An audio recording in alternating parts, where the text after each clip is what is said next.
Some applications of trigonometry. New chapter, some applications of trigonometry.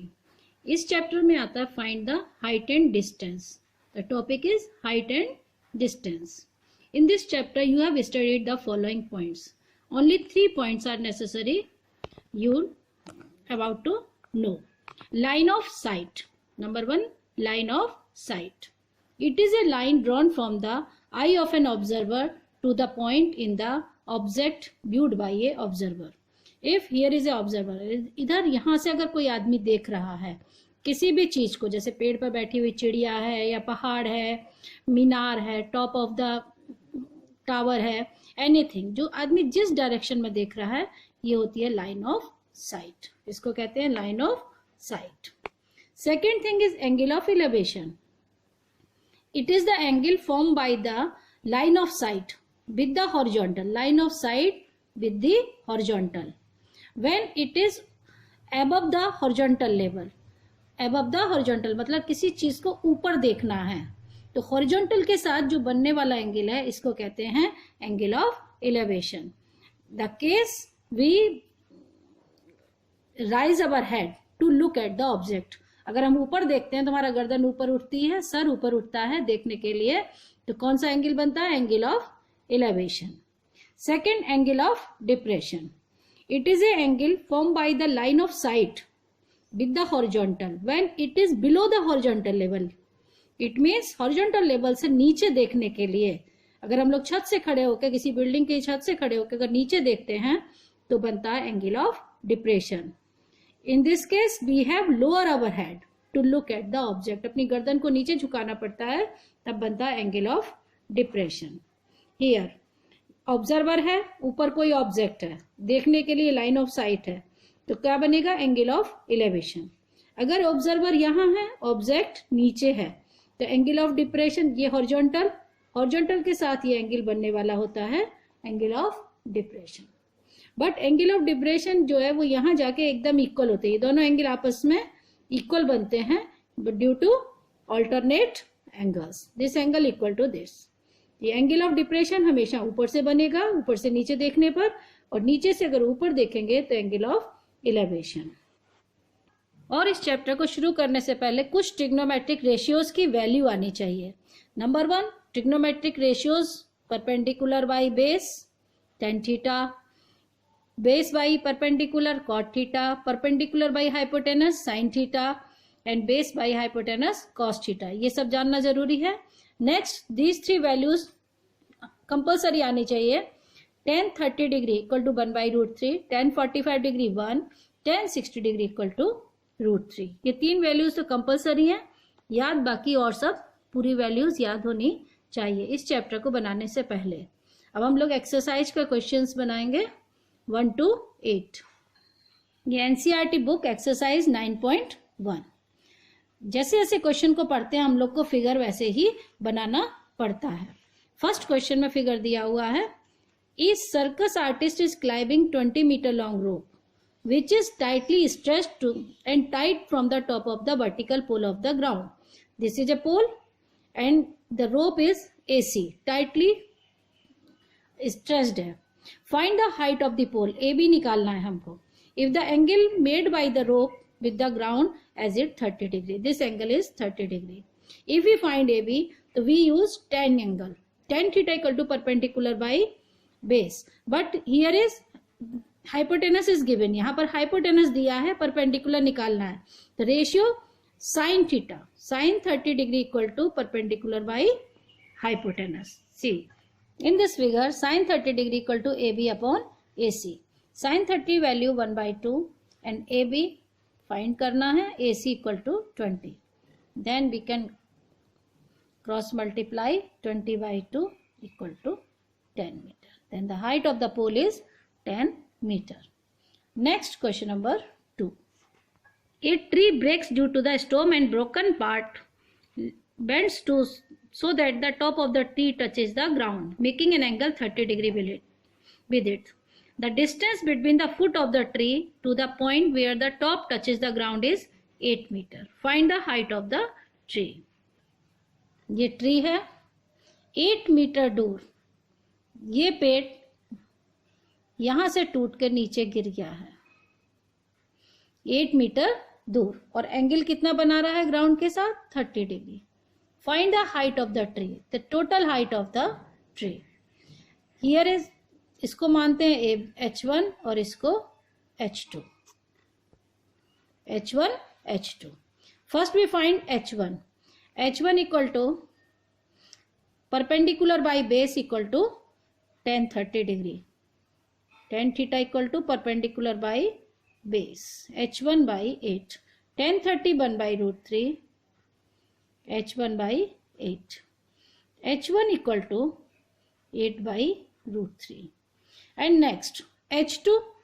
H2 गिर के ये नीचे आया है, यानी ये डिस्टेंस क्या कहलाएगी? H2. तो base by hypotenuse is cos theta. cos 30 degree equal to 8 by H1 and cos 30 value √3 by 2, 8 by H1, and H1 equal to 16 by √3. You can add both H1 plus H2, 24 by √3, and rationalize, you get the answer. Question number 3.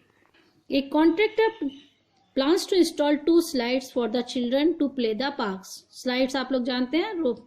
Find the, for the children below the age of 5 years, she prefers to have a slide from whose top is the height of 1.5 meter and the inclined angle is 30 degree. 1.5 meter height and angle of inclination 30.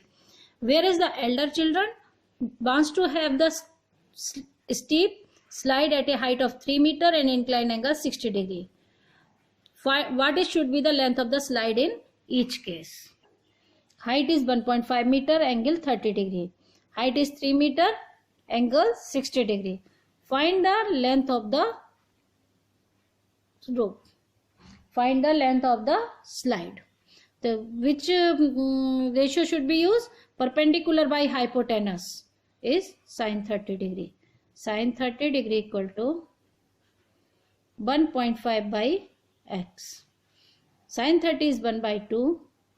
1.5 by x. X equal to 3 meter. Similarly, you can find y. 3 upon y equal to sin 60 degree. Next question. Question number 4. Angle of elevation top of a tower from the point on the ground where is 30 meter away from the foot of the tower is 30 degree. Very simple question. Height find करनी है. Angle of elevation 30 degree and 30 meter away, it means base is 30 meter. Very simple question. Find the height of the tower. It is 30 meter away. It is 30 degree. Perpendicular by base equal to tan 30 degree. Perpendicular by base. You can got the answer 1 by √3 equal to h by 30. H equal to 30 by √3. Rationalize the denominator. √3 is an irrational number. Therefore, √3 into √3, 3. Cancel. Answer is tan √3. आप अपना जब question बनाएं तो A, B, C mark करके कायदे से बनाएंगे. अभी सिंपल यहाँ समझ लीजिए कैसे बनाना है. Question number 5 up to 8. A kite is flying at a height of 60 meter above the ground. The string attached to the kite is temporarily tied to the point on the ground. The inclination of the string to the ground is 60 degree. Length of the string. पतंग की height कितनी दी है? 60 metre ऊपर उड़ रही है. Angle of elevation 60 degree है और आपको निकालना क्या है? Hypotenuse, length of the string. See height is 60 metre, angle of elevation 60 degree and find the length of the string. This is hypotenuse. You sin 60 degree. The ratio is perpendicular by hypotenuse. √3 by 2, 60 by x. In this question, you have to rationalize again. 120 by √3 and rationalize. You got the answer 40 √3. 3 से कटेगा, आएगा answer 40 √3 metre. Simple question है, जब बनाइएगा तो आराम से यहाँ 90 डिग्री फिगर ठीक करके बनाइएगा, अभी सिर्फ थोड़ा थोड़ा समझ लीजिए। Question number 6, a 1.5 metre tall boy is standing at a some distance from a 30 metre tall building. 30 metre लंबी बिल्डिंग से 1.5 मीटर लड़का 30 metre from a standing at a some distance, किसी दूरी पर 30 मीटर टॉल बिल्डिंग पे खड़ा है। The angle of elevation from his eye to the top of the building increases from 30 to 60 degree as he walks towards the building. अगर वो building की तरफ जा रहा है तो पहले एंगल 30 डिग्री और बाद में 60 हो जा रहा है। Find the distance he walk towards the building. Building की तरफ वो कितना दूरी चल के गया, देखिए figure. Question number 6, a 1.5 metre tall boy standing 30 meter high building.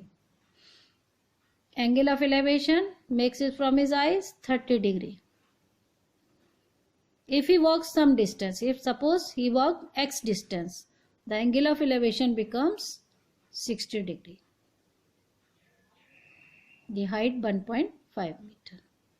Suppose this distance is y.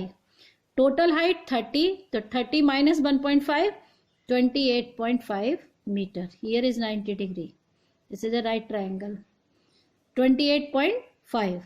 This distance y and 28.5. 28.5 upon y equal to 1060 degree. First you have to find y. 28 perpendicular by base. 1060 degree is root 3.